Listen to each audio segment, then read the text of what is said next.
Buenos días a todos, bienvenidos a Secreto sin Confesión, el observatorio semanal de la realidad espiritual internacional.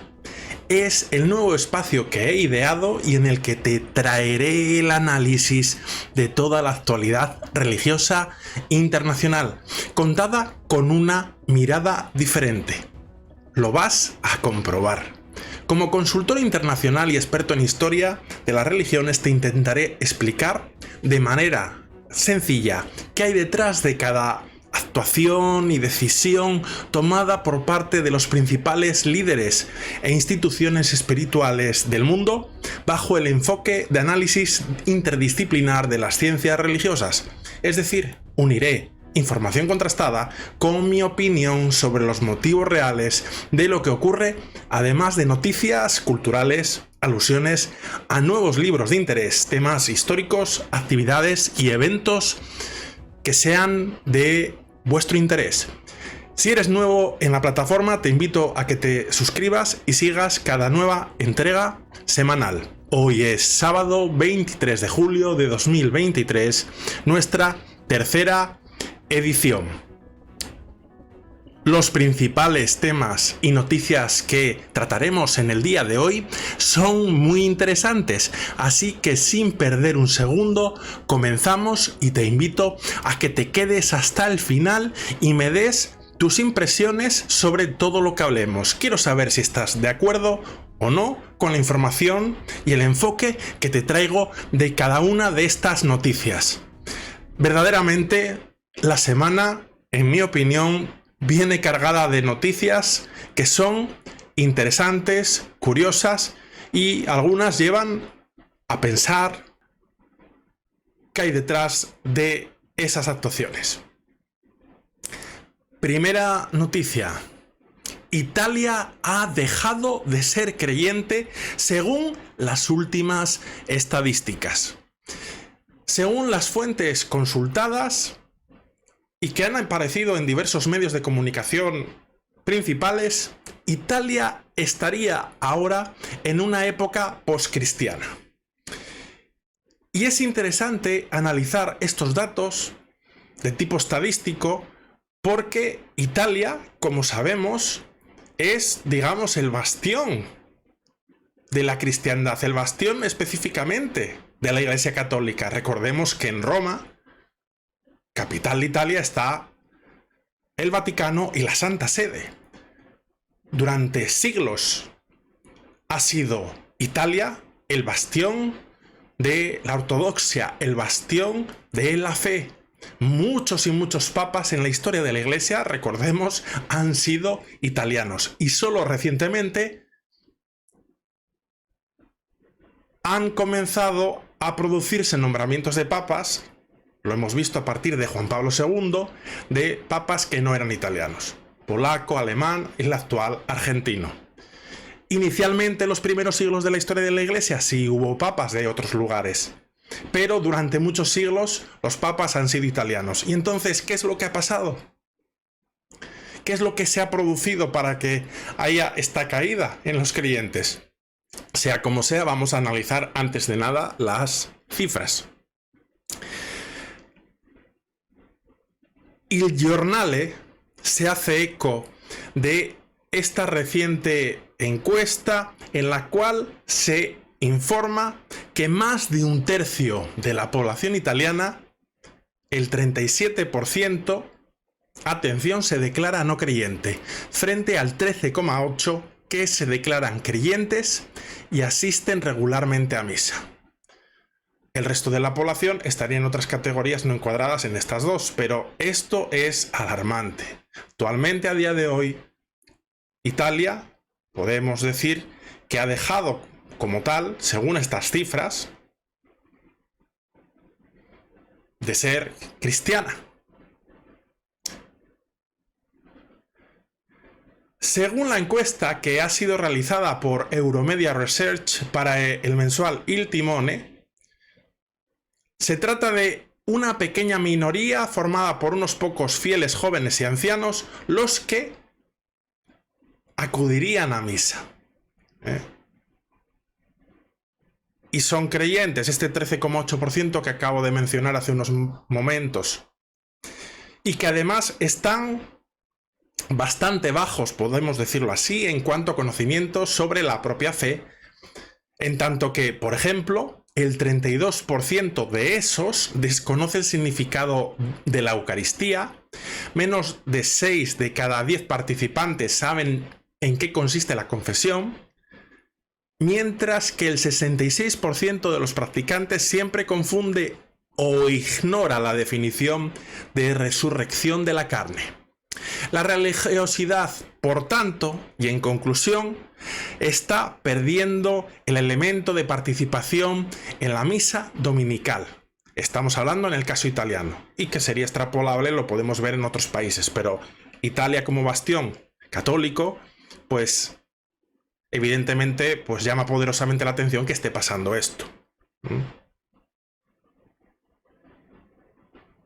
La situación, como vemos, por tanto, lleva a replantearse qué es lo que está ocurriendo, por qué la gente está alejándose de la fe, en este caso de la fe católica, cristiana católica, y lleva a replantearse esta situación de esta Italia y también de esta Europa, que es de origen cristiano, pero que está sufriendo un cambio, vamos a decirlo así, de paradigma. Otra noticia de esta semana que nos la ha dejado y que es curiosa y da que pensar es la tensión que se ha producido entre el obispo de Barbastro en España y el Opus Dei en torno a lo que tiene que ver a la administración del santuario de Torre Ciudad. Ha saltado la noticia a la prensa porque no ha quedado en meras comunicaciones internas entre la diócesis de Barbastro y la prelatura del Opus Dei, sino que todo se ha divulgado a la prensa y se ha hecho eco a la opinión pública. ¿Qué es lo que ha ocurrido? Pues que el santuario de Torre Ciudad, que es un santuario creado, fundado en 1975 por el Opus Dei, siempre ha tenido a su frente a un rector que ha sido un miembro de la obra, el Opus Dei. En cambio, recientemente, el obispo de Barbastro ha tomado de manera unilateral la decisión del nombramiento de un nuevo rector para el santuario sin estar de acuerdo con el Opus Dei, y encima ese rector no es miembro del Opus Dei, aunque el santuario sea del Opus Dei.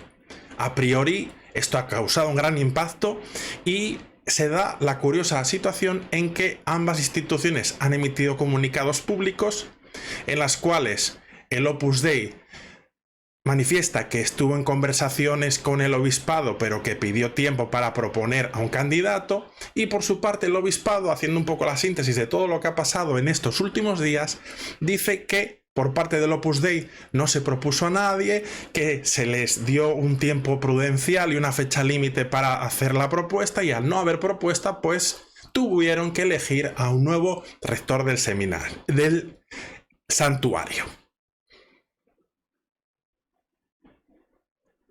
Las interpretaciones aquí ya son varias.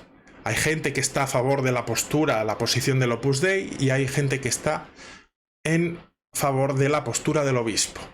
Se hablan de ciertos intereses de tipo económico, que el santuario de Torre Ciudad, que hay mucha devoción en torno a él, acuden muchos peregrinos y hay un movimiento económico en torno pues al propio santuario, pues sería un bastión que gustaría pues de ser administrado por la diócesis, y por parte del Opus Dei es un bastión simbólico y espiritual muy grande porque fue ideado y fundado como tal por San José María Escrivá de Balaguer, el fundador del Opus Dei.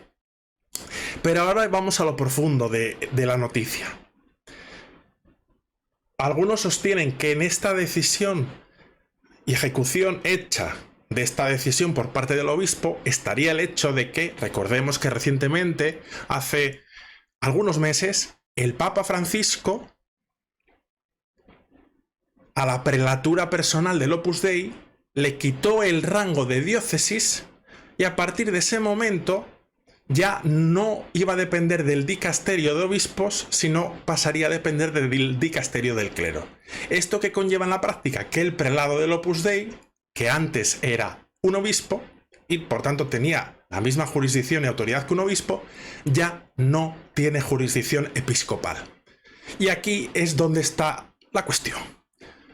Según el derecho canónico, es el obispo de Barbastro el que tiene la autoridad de nombrar al rector de ese santuario. Pero hay que decir a favor del Opus Dei que según ese mismo canon, que es el que se aplica en este caso, 557, aunque sí que es el que toma, digamos, o ejecuta y tiene la potestad del nombramiento, es el obispo, el santuario, en tanto que ya el Opus Dei, como hemos dicho, no es diócesis y el prelado no es obispo, el Opus Dei, tiene la potestad de proponer a la persona candidata al sacerdote, mejor dicho, candidato para ocuparse del santuario. Y lo único que hace, por tanto, el obispo es sancionar o rubricar o dar el visto bueno a ese candidato propuesto. Aquí no se ha producido. Si vemos la posición del obispo por los comunicados hechos, parece que dio el tiempo prudencial, el Opus Dei no propuso y entonces él tuvo que hacer eso.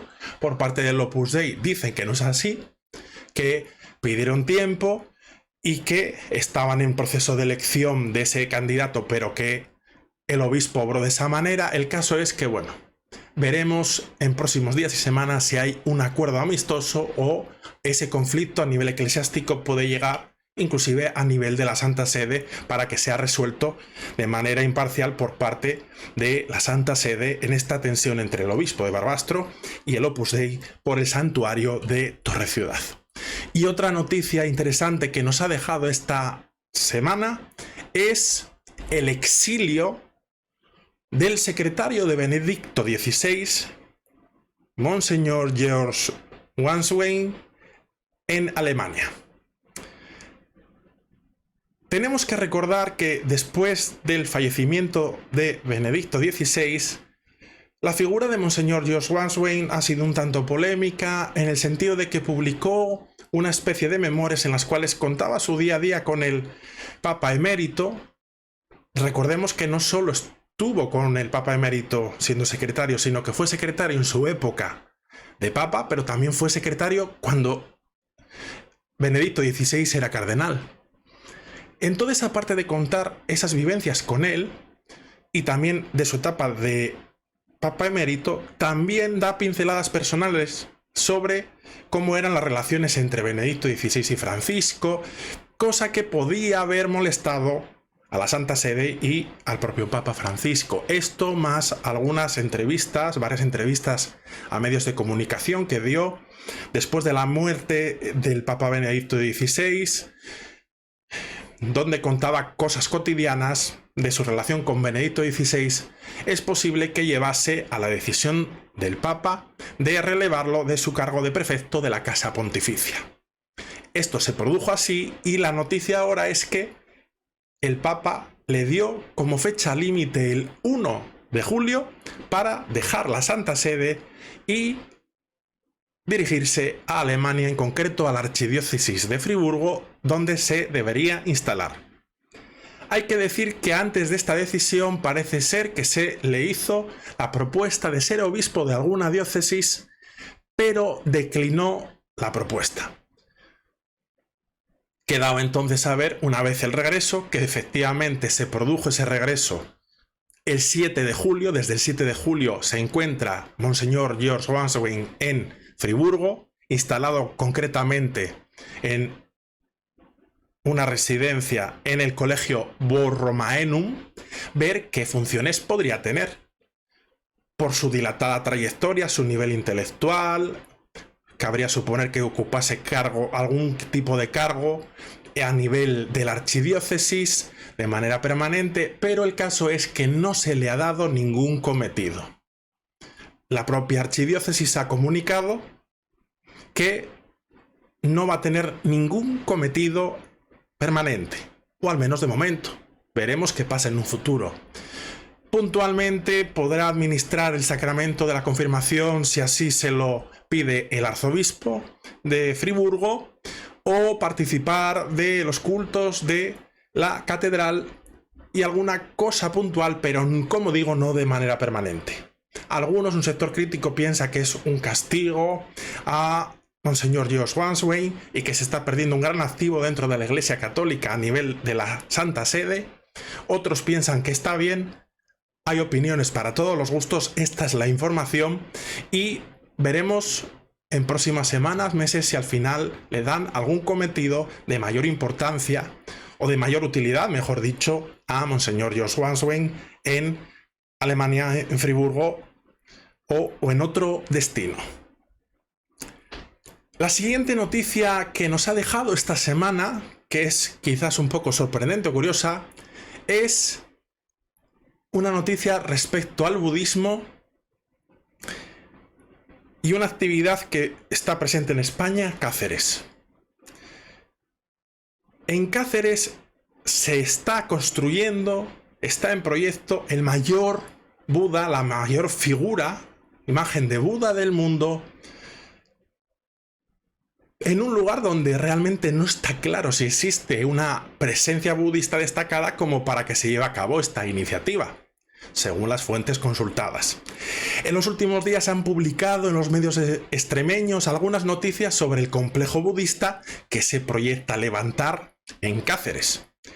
Las polémicas en torno al proyecto no son de tipo espiritual, es decir, no es que haya una oposición a que como cualquier otra religión pueda tener una presencia en el lugar o levantar un templo, un lugar de culto, una estatua, una imagen, siempre que lo costeen y que todo esté conforme a la ley. No es este el tema. El tema está en si realmente esa imagen lleva detrás el que hay una presencia budista en el lugar y cuáles son los fines que se pretenden. Y si además ha seguido como cualquier otra confesión religiosa, los mismos pasos para establecer este tipo de actividad. Por las fuentes consultadas y por lo que se sabe, hasta ahora parece que la idea original no viene del interés de unos monjes budistas para extender sus enseñanzas en España, lo cual sería muy loable, tampoco de un grupo de laicos practicantes budistas que quieran llevar a cabo esta iniciativa de manera privada. El planteamiento con el que se está haciendo y se está proyectando y publicitando el proyecto es el deseo de hacer un parque temático con connotaciones religiosas espirituales y ligados a una finalidad muy concreta: atraer turismo religioso que genere ingresos económicos a la región y a la ciudad. Esto es lo que comienza a chocar bastante. Entonces, si indagamos, se hacen las consultas pertinentes y la Federación de Entidades Budistas de España, que es la entidad que representa a los budistas en España legalmente, afirma que no se siente en absoluto implicada en lo que se va a hacer en Cáceres. Es decir, que no es una iniciativa que esté avalada por ellos y que ellos se distancian. Esto ya empieza a chocar aún más.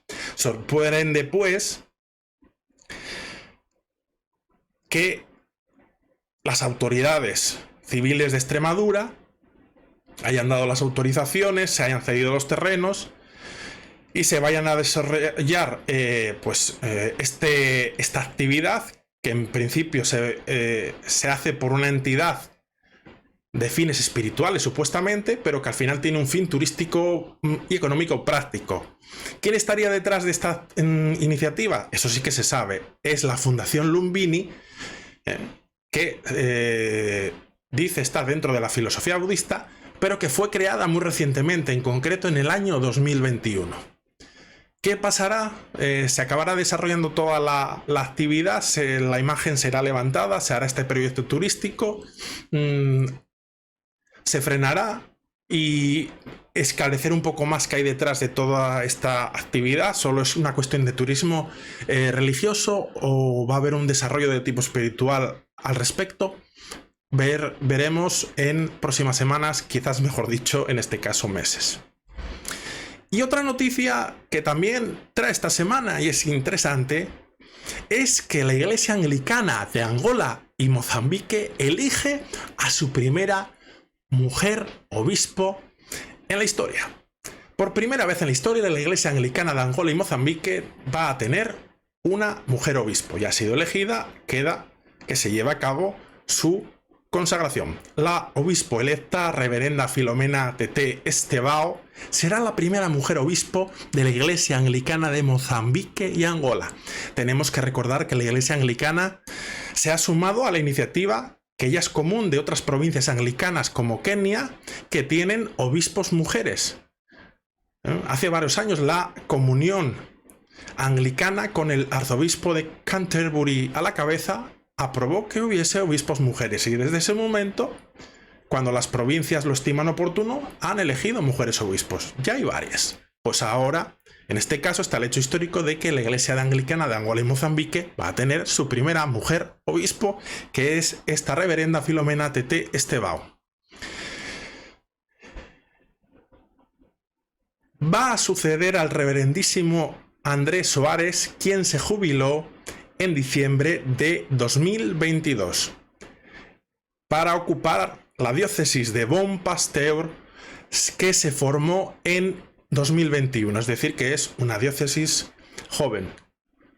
Surgió cuando el obispo Soares dividió la diócesis de Angola en 5 diócesis y la obispo electo Tete supervisará a la Iglesia Anglicana en la mitad norte de la capital de Angola, Luanda, que incluye las provincias de Bengo, Cabinda, Cubanza Norte y Malange. La oficina diocesana está ubicada en la avenida Lenin, en Luanda. Y hasta aquí la información de esta semana, con noticias interesantes, en algunos casos polémicas. Me encantará ver vuestras opiniones, vuestros comentarios. Si accedéis a esta información a través de YouTube, leeré sus comentarios, y si accedéis a esta información vía audio a través de su emisión en podcast, pues me encantará también saber vuestras opiniones, haciéndomelas llegar por los diversos cauces virtuales disponibles. Y hasta aquí, esto es todo. Que tengáis una próxima feliz semana. Un abrazo a todos.